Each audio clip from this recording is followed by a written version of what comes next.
Merci de faire de la Télé Pacifique votre référence en matière d'information. Voici le sommaire de ce journal. Report inédit de la séance de ce 30 novembre, prévue au Sénat de la République, sur le rapport Petro-Caribé. Les sénateurs ne sont pas parvenus à s'entendre sur trois principaux facteurs, dont la négociation du mandat d'un tiers du Sénat et la mise en place du Conseil électoral permanent. Le sénateur Evalier Beaublanc dénonce cette tractation visant à enterrer son rapport. Il demande au président du Sénat de prendre toutes les dispositions nécessaires afin d'organiser la séance qui, selon lui, va permettre au peuple haïtien de découvrir toute la vérité sur la gestion du fonds Petro-Caribé. Des structures politiques dénoncent les résultats des travaux du comité de suivi pour le financement de l'institutionnalisation des partis politiques déjà soumis à l'exécutif. Domaine de Noailles, Village Vert, c'est ainsi que la compagnie de construction Tessina SA et le groupe Estimé ont baptisé un projet de logement à prix préférentiel prévu dans la commune de la Croix-des-Bouquets. À la veille de la journée mondiale du sida, le 1er décembre, l'Association des femmes haïtiennes infectées et affectées par le VIH sensibilise aux conséquences de la discrimination et la stigmatisation à l'encontre des PV-VIH. Restez branchés, le développement c'est tout de suite.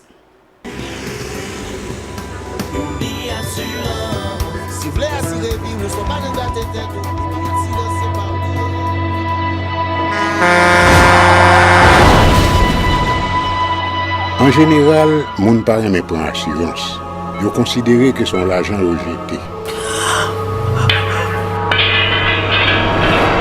Et pourtant, l'argent assurance te doué dans budget ou à côté l'argent kayak l'argent manger. Li là pour les deux ou traverser un mauvais pas. Gardez tout à côté ou. Ouais comment gros problème qu'on entre sur monde sans attendre. Mandez Dieu pardon, ça qu'arrive autour. Une assurance dit ou précaution pas capon. Les malheurs arrivés, les faux amis flair saison a fait comme si on pas de jambe connaît ou.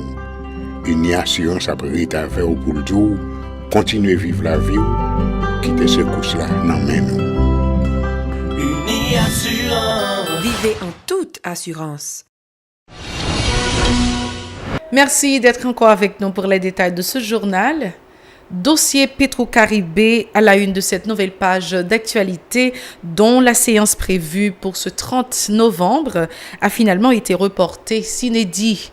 Après des heures de discussion, les différents groupes politiques ne sont pas parvenus à s'entendre sur la présentation du document qui indexe plusieurs anciens hauts fonctionnaires de l'administration Martelly-Lamotte.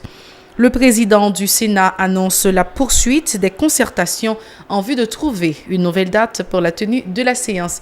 Yuri Latortue est au micro d'Edlène Vernal et de Francineus. C'est un jeudi à l'IPAP fait, puisque il y a plusieurs groupes si nous fait que nous avons entré dans la pleine quorum. Et moi-même, comme président de l'Assemblée, il faut que je parle à groupe politique pour que nous arrivions à jeune quorum là. Étant donné que je personnellement, jusqu'à présent, j'ai un nombre de sénateurs qui sont dans la salle des commissions. Le problème, c'est que les sénateurs ont cherché concertation entre eux. Étant donné que moi-même, en général, je n'ai pas fini, je vais justement sous ça. Même rassurez-nous que dès demain, que nous avons un élément, nous connaissons avec la presse. Nous avons une nouvelle date, il faut que nous réunissions avec le bureau et les sénateurs pour fixer la nouvelle date. Mais nous avons renouvelé volonté bureau, moi-même et un pile sénateur, pour nous continuer à combattre la corruption dans le pays et camper en face à ces deux monde qui plein comme dans main qui a dénigré le commissaire qui travaille sur le rapport, qui a dénigré le président Sénat et autres, n'a dit moun sa yo à aucun moment il pas faire nous replier et n'a camper ferme. Nous pas prêter pour quoi. Le sénateur qui a campé. Mais même si nous avons campé en minorité, le peuple haïtien connaît que nous combattre la corruption. Et n'a dit tout le monde qui a écrit texte, qui a intimidé les sénateurs, il doit mettre faire chaque jour. Rien pas changer. Si Marie pas monter, si Marie pas descendre, faut nous bataille contre la corruption. Il y a une commission bipartite qui travaille sur lui, Sénat et présidence, et m'espérer n'a pas connaît réponse. Sénateur, il y a confiance dans trois sénateurs que vous voyez. N'a fait concertation de groupe politique.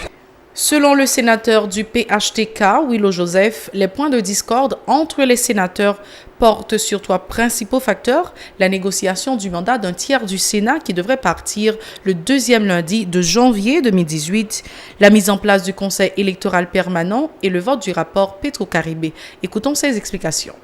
Moi-même, je viens là pour me voter contre le rapport. Parce que moi, je dis le public, moi, je dis que le rapport, m'estime que il y a une force côté. Et que yo épinglé ensemble de monde, yo mettent un bon l'autre sur côté, yo pas dire rien contre eux. Et que moi, je dis, faut que le rapport approfondisse plus, ou bien faut que le rapport tombe parce que il y a deux poids deux mesures. Là, il faut me clair avec nous. Tomber, c'est pas fait jeudi assez. Raison ça qui est évoquée par 10 sénateurs et l'autre monde qui est d'accord avec eux, qui fait que c'est ensemble pas fait parce que yo dit mandat yo en jeu, yo parle de yo en janvier, yo pas gain droit à participer dans la séance, à préparer le médecin permanent pendant ce temps, yo de yo en janvier. Que donc nèg hôpitaux ou porter à l'antimédia ou le bénétat, c'est ça. Le président de la commission sénatoriale spéciale chargée d'approfondir le rapport Petro-Caribé, Vallière Beauplan, a dénoncé des tractations politiques à la base du report de la séance de ce 30 novembre qui aurait dû conduire au vote favorable ou non des sénateurs. Le sénateur Beauplan demande au président du Sénat, Yuri Latortue, de prendre toutes les dispositions nécessaires afin d'organiser la séance qui, selon lui, devait permettre au peuple haïtien de découvrir toute la vérité sur la gestion du fonds Petro-Caribé. Les propos du sénateur Beauplan au micro d'Edlaine Vernal et de Francineus. Ma petite population, je ne suis pas dans chita pour me discuter sur l'affaire mandat. Je ne pas participer dans aucune réunion pour un mandat. Si le président a bien pour le mettre nous dehors dans le Parlement pour une raison X ou une autre raison, qu'il fait. Mais moi-même, mandat population, je ne vais pas mal discuter avec personne. On a fait mandat, couper, pas couper mandat, je dis, nous avons un dossier qui est très important, qui c'est Petro-Caribé, mais couper mandat, pas couper mandat. C'est une raison qui fait moi-même personnellement, pas jamais participer dans une réunion avec personne sur question mandat parce que je connais le peuple à voter. Et je dis, le président veut couper, quel couper, même pas parler de discussion ni négociation sur mandat population. Non, mais c'est là la bralé, on série des sénateurs là pour le faire affaire parle. Et moi-même, je dis à moi clair sur ça, population voter. Je ne vais pas mal chita président mal négocier mandat. La Constitution a dit qui ça qui pour faire que le président respecte la Constitution. Certificat CPAT, on a fait de deuxième sénateur et c'est une raison. Non, pas de monde qui est clair sur ça. Autre point, le comité de suivi pour le financement et l'institutionnalisation des partis politiques a publié jeudi à Pétionville les résultats de ses travaux déjà soumis au chef de l'État. Ce rapport de 106 pages renferme notamment des recommandations sur le mode de financement à accorder aux partis. Les rapporteurs recommandent d'octroyer à 58 partis et regroupements politiques un financement mensuel allant d'1 078 000 gourdes à 6 623 000 gourdes. 20 autres structures pourront recevoir entre 100 000 et 107 000 gourdes chaque mois. Écoutons les précisions de Mathias Pierre, membre du comité au micro de Jean-Maxon Dorsey et Rigard Noël. Dans le palais national, nous avons rencontre côté de remettre le président de la République là, ils ont copie rapport là. Jeudi, nous avons pour nous faire une présentation publique de rapport là. Essentiel, le rapport a 3 bagages là-dedans. Premier bagage c'est question financement, côté que bon tableau, il y a des réflexions qui proposent éléments de financement rapport. Et il y a des partis politiques qui qualifient pour financement, partis politiques qui qualifient pour financement. Faut que nous, ça nous propose, nous de discuter avec le président pour que nous ayons une subvention qui allait à partis politiques. Pour question COB, là, l'offre by COB, il faut contrôler. Eh bien, nous demandons que gagne le Centre pour le renforcement et l'institutionnalisation des partis politiques, qui est même créé comme une entité en dedans ministère de la Justice là, rôle entité ça, c'est permettre servir d'interface entre l'État et les partis politiques pour assurer les congrès, les local, les débats qui fait membres qui enregistrent dans les partis politiques que l'État a constitué des éléments de base de données pour gagner information.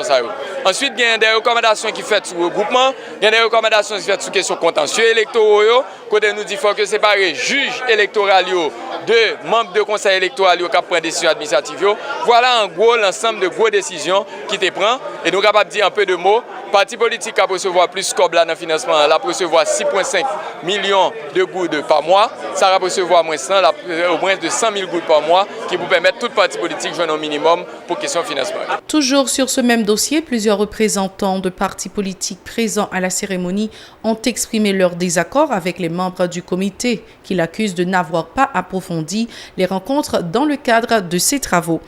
Ils disent contester ce rapport qui, à leur avis, devrait faire l'objet d'un dialogue au sein de la classe politique avant sa publication. Écoutons successivement Wilkins Pierre du Mouvement pour la prospérité d'Haïti, MONAFA, et Wagnac Pierre, dirigé de la plateforme politique pour rétablir Haïti. Nous ne sommes pas d'accord avec la façon que vous procédez pour soumettre le rapport, pour présenter le rapport. Si nous tenons atelier, mais bien avant, il faut que nous soumettent nos rapports pour nous faire pour nous est-ce que effectivement proposition nous passé bien avant que nous soumettent rapport soit par l'exécutif là ou du moins nous pas que rapport nous pas comme ça là-dedans nous pas soumettre aucun leader parti politique.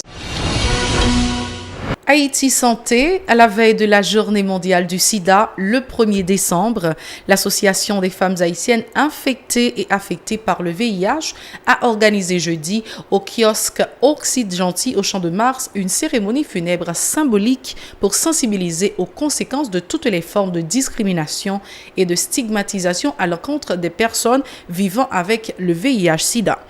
Le sénateur Jean-Renel Senatus, des représentants de l'Office de protection du citoyen et de la citoyenne et de nombreuses PV-VIH ont assisté à cette cérémonie. Suivez le compte-rendu de Nancy Constant et David Mercieuse.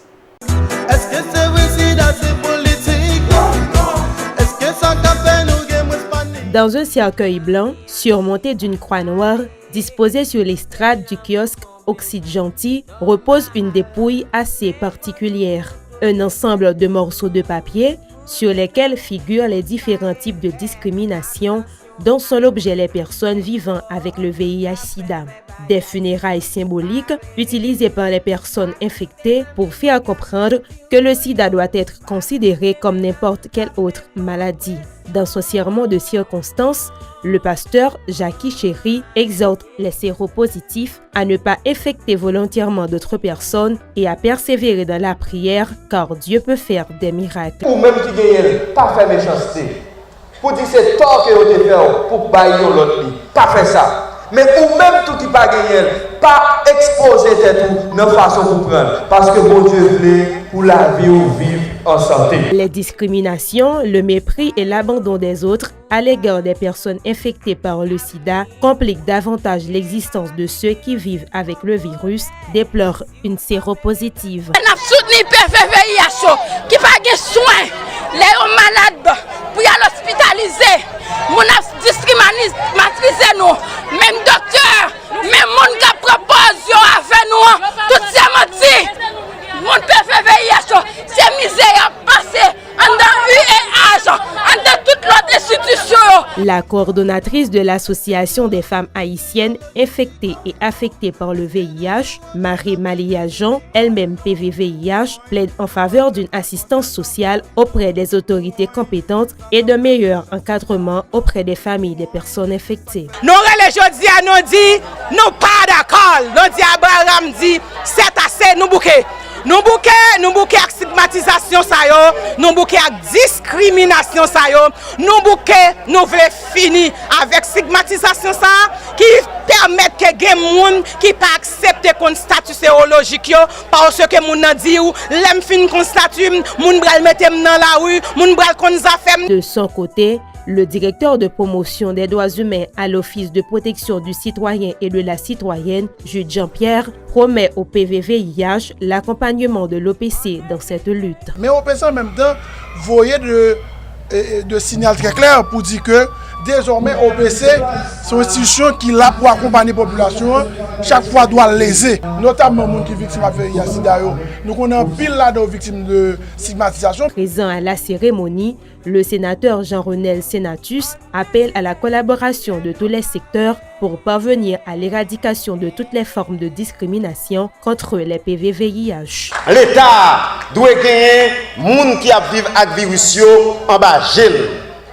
Je connais dans tout le pays, première dame a toujours une responsabilité pour protéger ce secteur. Nous voulons assurer que l'Office de protection citoyenne, bureau première dame, affaires sociales, santé publique, nous tous intéressés pour nous garder dans quelle mesure nous sommes capables de mener moun sa yo kap viv ak virus là à la vie.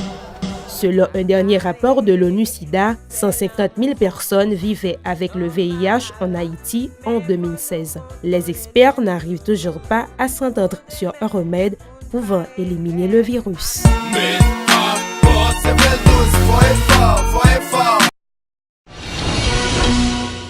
C'est toujours un plaisir pour nous de vous informer. Merci d'avoir été des nôtres.